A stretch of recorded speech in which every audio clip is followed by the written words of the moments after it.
தலைகளை தாழ்த்துவோம், ஆண்டவரை நோக்கி மன்றாடுவோம். அருள் நிறைந்த ஆண்டவரே, எங்கள் வாழ்க்கை பயணத்தில் இவ்வாண்டும் இறைமகன் இயேசு எங்கள் வாழ்விற்கு அர்த்தமுள்ளவைகளாகவும் அவைகளின்படி எங்கள் வாழ்க்கை பயணத்தை ஆண்டவருக்குள்ளாய் கட்டெழுப்ப ஆண்டவர் எங்களை வழிநடத்த வேண்டும் என்று சொல்லி வேண்டுகின்றோம். ஆண்டவரே, ஆமேன். இறைமகன் இயேசு கிறிஸ்துவின் திருப்பெயரில் இறை மக்களாகிய உங்கள் அனைவருக்கும் அன்பின்னல் வாழ்த்துக்களை உரித்தாக்கிக் கொள்கின்றேன். இவ்வாண்டும் இயேசுவானவர் சிலுவையில் ஒளிந்த இறை வார்த்தைகளை நாம் ஒன்றன் பின் ஒன்றாக சிந்தித்து கொண்டிருக்கின்றோம். நான்காவதாக இயேசுவானவர் சிலுவையில் ஒளிந்த இறை வார்த்தைகளை சிந்திப்பதற்கு ஆதாரமாக தெரிந்து கொண்ட இறைவாசகம் மத்தேயு 27:46 வாசகம். என் இறைவா, என் இறைவா, ஏன் என்னை கைவிட்டீர்? உலக வரலாற்றில் பல நிகழ்வுகள் வரலாற்றை மாற்றியமைத்துள்ளன. அவைகளில் பல மறைக்கப்பட்டவைகளும் மறுக்கப்பட்டவைகளும் உண்டு. ஆனால் இறைமகன் இயேசு சிலுவையில் அறையப்பட்ட நிகழ்வு வரலாற்றில் மறைக்க முடியாததும் உலகை மாற்றிய நிகழ்வாகவும் உள்ளன. சிலுவையில் தொங்கிய இறைமகனார் இயேசு கிறிஸ்து பிறருடைய பழித்துரைகளையும் தாங்க முடியாத வேதனைகளையும் கொடிய துன்பத்தையும் அனுபவித்து எல்லாவற்றையும் தன்னிலே தாங்கிக் கொண்டு தந்தையின் திருவுள்ளத்தை உணர்ந்தபோது என் இறைவா, என் இறைவா, ஏன் என்னை கைவிட்டீர் என்று கூறினார். இத்திருமொழியை தரும் நற்செய்தி ஆசிரியர்கள் இந்த வாசகம் சொல்லப்பட்ட காலத்தையும் அத்தோடு நடந்த இயற்கைக்கு அப்பாற்பட்ட நிகழ்வையும் அவர்கள் குறிப்பிட்டுள்ளார்கள். மத்தேயு 27:45 நாம் வாசிக்கிற போது அதனுடைய காலத்தை தெளிவாக சொல்லுகிறார்கள். நண்பகல் 12 முதல் பிற்பகல் 3 மணி வரை என தெளிவாக குறிப்பிட்டுள்ளார்கள். நடந்த நிகழ்வையும் அத்தோடு அவர்கள் சொல்லுகிறார்கள். நாடு முழுமையும் இருள் நிறைந்திருந்தது. நண்பகல் 12 முதல் பிற்பகல் 3 மணி வரை நாடு முழுமையும் இருள் நிறைந்திருந்தது என்கிற செய்தியானது இயற்கைக்கு அப்பாற்பட்ட ஒரு நிகழ்வாக அதை நாம் பார்க்க முடிகிறது. விண் ஆய்வின்படி அது சூரிய கிரகணமும் அல்ல. காரணம், சூரிய கிரகணமாக இருந்தாலும் அது 3 மணி நேரம் இப்படி தொடர் இருள் இருப்பது இல்லை.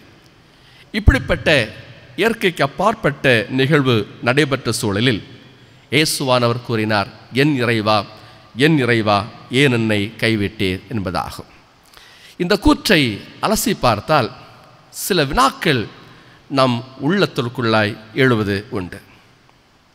2 இடங்களில் கடவுள் கிறிஸ்துவை மகன் என குறிப்பிட்டுள்ளார். மத்தேயு 3:17 நாம் வாசிக்கிற போது திருமுழுக்கின் பொழுது என் அன்பார்ந்த மகன் இவரே என்றும், லூக்கா 9:35 நாம் வாசிக்கிற போது தோற்றமாறுதல் நிகழ்வில் இவரே என் மைந்தர், நான் தெரிந்து கொண்டவர் இவரே என்று சொல்லி குறிப்பிடுகிறார். கிறிஸ்து இறையவர் மகன் என்கிற தெளிவினை இந்த பகுதிகளை பார்க்கிறோம். அப்படி என்றால் கடவுள் தம் மகனை கைவிட்டு விட்டாரோ என்று சொல்லி எண்ண தோன்றும். தந்தையின் திருவுள்ளத்தை நிறைவேற்றுவதே தமது பணி என்றார் இயேசுவானவர். ஆக அதை தன்னுடைய பணி வாழ்வின் நிறைவு மட்டும் முனைப்புடன் அதை செயல்படுத்தினார். இப்படி கடவுளுடைய திட்டத்தை நிறைவேற்றுவதிலே முனைப்போடு செயல்பட்ட இறைமகன் இயேசு கிறிஸ்துவை கடவுள் கைவிடுவாரோ என்று சொல்லி நாம் எண்ணக்கூடும். இன்னும் சொல்ல போனால் இயேசுவானவர் கைது செய்வதற்கு முன்பு கெத்செமனே தோட்டத்தில் அவர் ஏறெடுத்த மன்றாட்டு, இந்த துன்பக் கிண்ணத்தை என்னிடமிருந்து அகற்றும், ஆனாலும் உம் விருப்பப்படியே நிகழட்டும் என்று சொல்லி அவர் ஏறெடுத்த விண்ணப்பத்தை அங்கு பார்க்கிறோம். இப்படி ஏறெடுத்த விண்ணப்பத்திற்கு கடவுள் பதில் கொடுக்காமல் கைவிட்டு விட்டாரோ? இப்படி பல வினாக்களை எழுப்புகின்ற இந்த வாசகம் நம் வாழ்விற்கு தருகின்ற சிந்தனைகளில் 2 கருத்துக்களை மட்டும் உங்களோடு நான் பகிர்ந்து கொள்ள விரும்புகின்றேன். முதலாவதாக, இது உறவின் குரல்.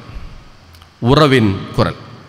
மேலோட்டமாக நாம் இந்த திருமொழியை பார்த்தால் கடவுளுக்கும் கிறிஸ்துவுக்கும் இடையே உள்ள உறவு உடைந்தது போல் தோன்றும்.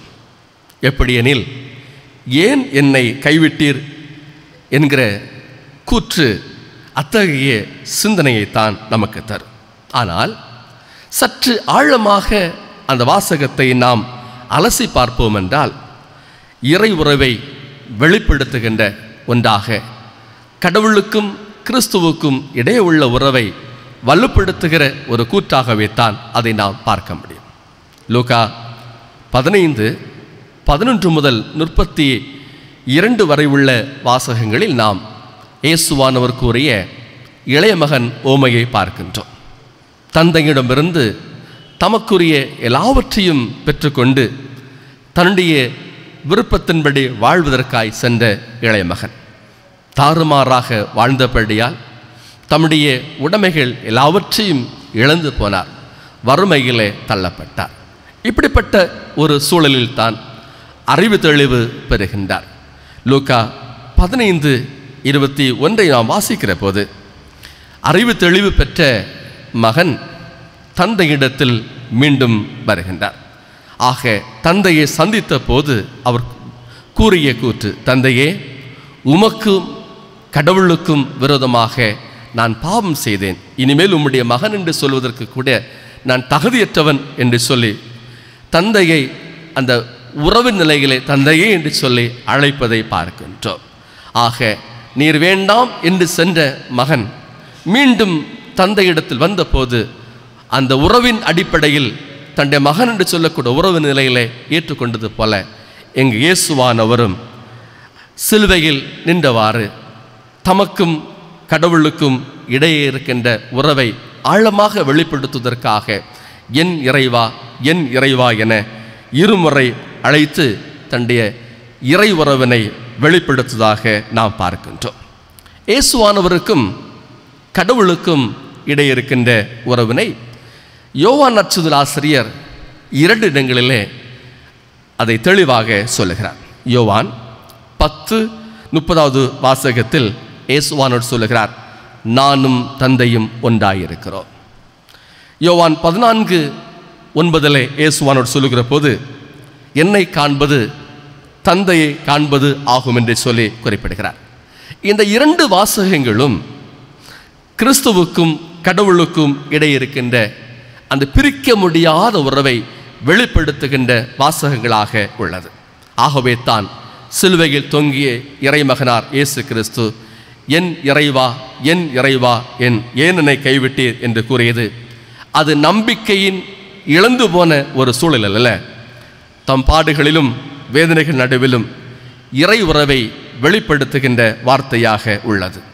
இன்னும் சொல்ல போனால் பாடுகளும் இன்னல்களும் வேதனைகளும் நிந்தனைகளும் நிறைந்த சூழலில் தம்மை பழித்துரைத்த, தம்மை துன்புறுத்திய, வேடிக்கை பார்க்கிற அத்தனை மக்களுக்கும் கடவுளுக்கும் தமக்கும் இடையே இருக்கின்ற உறவை வெளிப்படுத்துகின்ற ஒரு வார்த்தையாக அந்த வார்த்தை அமைந்தது. ஆகவே இது இறை உறவின் குரல் ஆகும்.